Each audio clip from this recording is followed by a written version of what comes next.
BingX, a trusted global crypto exchange. Trade spot, futures, or copy top traders easily. Sign up via the link or referral code to get 30 USDT instantly, plus up to 1,500 USDT in bonuses for verification, deposit, and trading.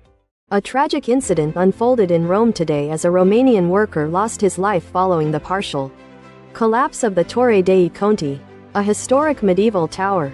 The worker, identified as Octe Stroici, had been trapped for hours beneath the rubble after sections of the 29-meter-high structure near the iconic Colosseum crumbled to the ground. Emergency services bravely worked to free him, but he succumbed to his injuries shortly after being transported to a local hospital. Italian Prime Minister Giorgia Meloni expressed profound sorrow and extended condolences on behalf of the government, stating, "I express deep sorrow and condolences, on behalf of myself and the government, for the tragic loss of Octe Stroici, the worker who was killed in the collapse of the Torre dei Conti in Rome. We are close to his family and colleagues at this time of unspeakable suffering." The Prime Minister's statement underscored the gravity of the situation and the nation's collective grief. The dramatic events began around 10:30 a.m. UK time when the first section of the Torre dei Conti gave way, sending clouds of dust billowing from its ancient windows.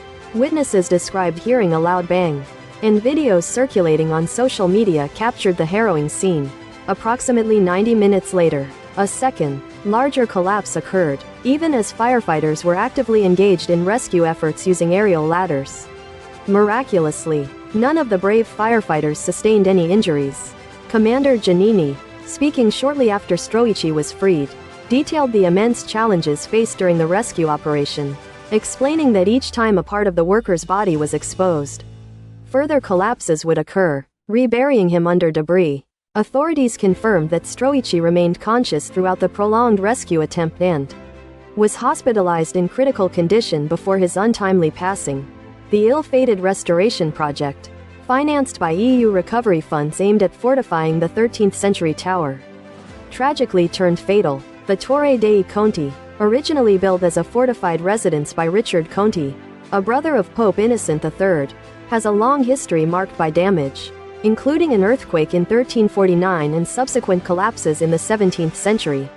The current restoration sought to prevent future structural failures, ironically becoming the site of this devastating accident.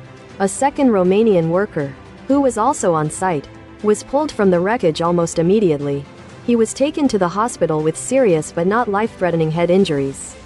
Two other workers present during the collapse suffered minor injuries and thankfully declined further medical treatment. The immediate aftermath saw a flurry of activity as authorities cordoned off the area surrounding the Forum and Piazza Venezia, a region typically teeming with tourists and traffic. High-ranking officials, including Mayor Galtieri and Italy's culture minister Alessandro Giuli, were present at the scene to assess the situation and offer support.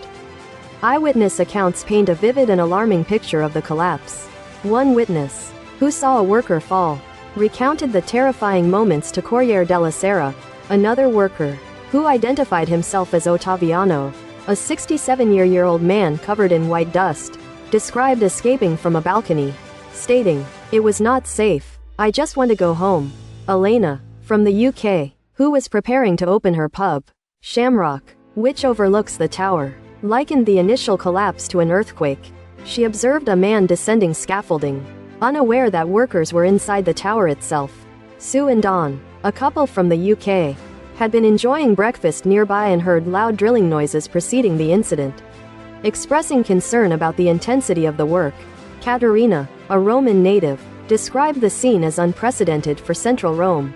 Queen Paglinawan, working in a nearby gelato shop, heard two distinct loud noises in rapid succession, witnessing the tower's diagonal collapse. Victoria Breu, an 18-year-old student from Germany, was passing by with friends after visiting the Colosseum when the second collapse occurred during the rescue operation, describing it as an eruption. The ongoing restoration works aim to secure a structure that has stood for centuries, bearing the scars of time and seismic events, but ultimately became the site of a profound human tragedy, casting a somber shadow over Rome's ancient heart. The careful, painstaking rescue effort, hampered by the instability of the compromised structure, highlighted the inherent dangers faced by those working to preserve historical landmarks. The loss of Octe Stroici serves as a stark reminder of the risks involved in such endeavors and the fragility of even the most enduring monuments. The investigations into the exact cause of the collapse are ongoing, seeking to understand how this catastrophic event unfolded within such a historically significant and seemingly stable edifice, leaving a community in mourning and a nation contemplating the lessons learned from this devastating incident.